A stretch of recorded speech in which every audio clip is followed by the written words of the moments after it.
Quem foi o rei Davi? Davi era o filho mais novo de Jessé, pertencia à tribo de Judá. Ele nasceu em Belém, uma cidade que ficava aproximadamente 10 quilômetros ao sul de Jerusalém. Seu pai era um homem rico e respeitado na cidade.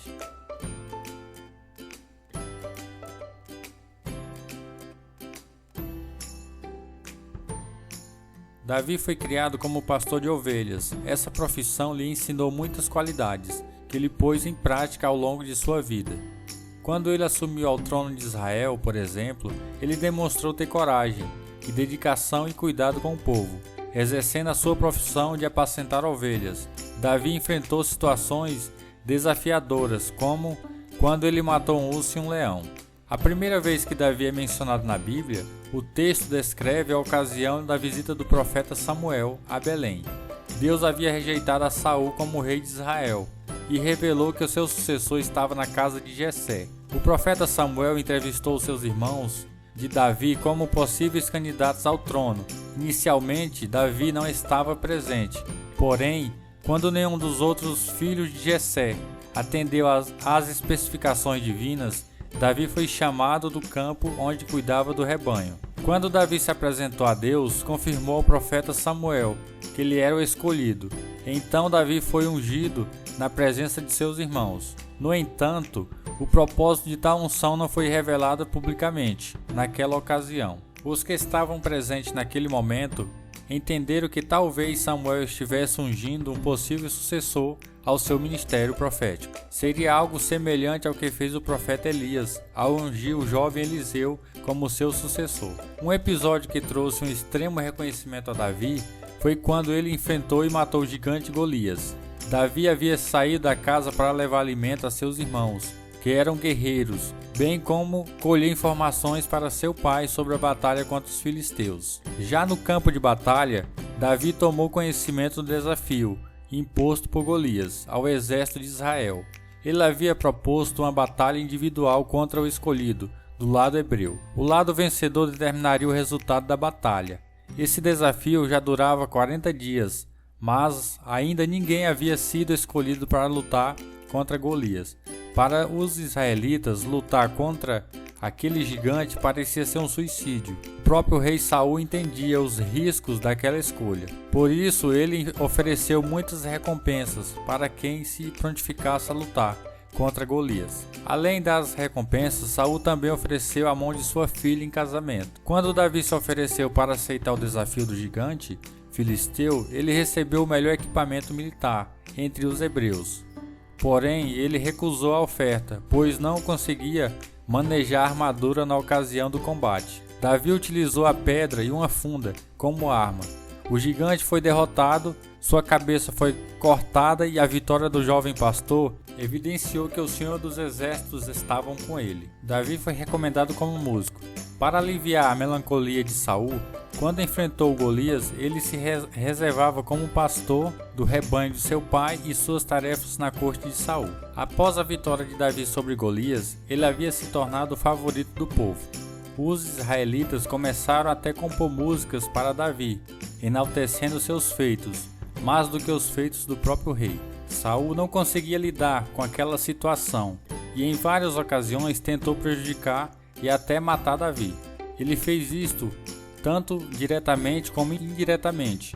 Saul sabia que a popularidade de Davi ameaçava sinceramente a continuidade de sua família no trono. Esse era o principal motivo para essa perseguição. Então Davi precisou fugir. Ele buscou abrigo primeiramente em Ramá, ao lado do profeta Samuel. O rei ainda continuava empenhado em capturá-lo, mas não teve sucesso. Depois de Ramá, Davi foi até o santuário de Nob. Ali ele garantiu o alimento e armas para sua jornada até Gate, uma cidade dos filisteus. Foi nessa cidade onde Davi recebeu o treinamento que o capacitou como um grande guerreiro. Nesse período, Davi também começou a formar um exército improvável. Ele reuniu homens considerados miseráveis, devedores e descontentes entre seus leais companheiros. Muitos nem eram hebreus. Nesse período, Davi foi conquistando a confiança do clã de Judá, que estavam insatisfeitos com o papel desempenhado por Saul. Porém, quando o rei Saul esteve vivo, Davi não tentou nada contra a sua vida. Foi nesse contexto que ele disse que não se pode tocar no ungido do Senhor. Primeiramente, Davi se tornou rei da tribo de Judá, em Hebrom. Esse local ficava aproximadamente 50 quilômetros de Jerusalém e passou a ser a sua capital. Como rei em Hebrom, Davi fez importantes alianças estratégicas. Aos poucos, ele começou a conquistar os principais líderes de Israel. Davi ficou em Hebrom durante 7 anos e meio. Davi se tornou rei sobre as 12 tribos de Israel, após a morte de Ibozete, filho de Saul. Ibozete havia sido proclamado rei por alguns apoiadores de seu pai. Dessa forma, o rei Davi se tornou o primeiro a governar Israel como um império unificado. Já em Jerusalém, o rei Davi construiu seu palácio no Monte Sião, após conquistar a região dos Jebuseus. Além dessa, ele também construiu várias outras construções importantes. O rei Davi também centralizou a adoração a Deus em Jerusalém, colocando a Arca da Aliança na capital do império. Davi estabeleceu um poderoso exército. Davi teve ao longo de sua vida muitas esposas e concubinas, com as quais ele foi o pai de muitos filhos. Os filhos mais conhecidos de Davi na narrativa bíblica foram Absalão, Adonias, Amon, Salomão e Tamar, sua filha. O caráter do rei Davi. O rei Davi estava longe de ser um homem perfeito, porém, ele era uma pessoa sincera e fiel e leal aos seus amigos.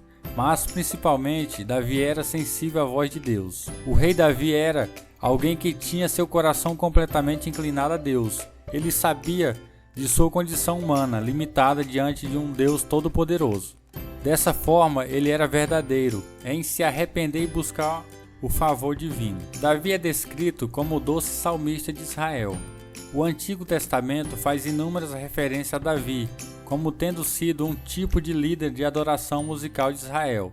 Ele também foi um inventor de instrumentos musicais e um habilidoso compositor. De todos os salmos registrados na Bíblia, 73 deles, sem seus títulos, atribuem a sua autoria a Davi. Alguns deles são identificados como sendo salmos messiânicos. Na verdade, o próprio Jesus atribui a autoria de um desses salmos a Davi. Para ver mais vídeos como esse, inscreva-se no canal. Se você gostou, já deixe o seu like. Muito obrigado, até o próximo vídeo. Deus te abençoe.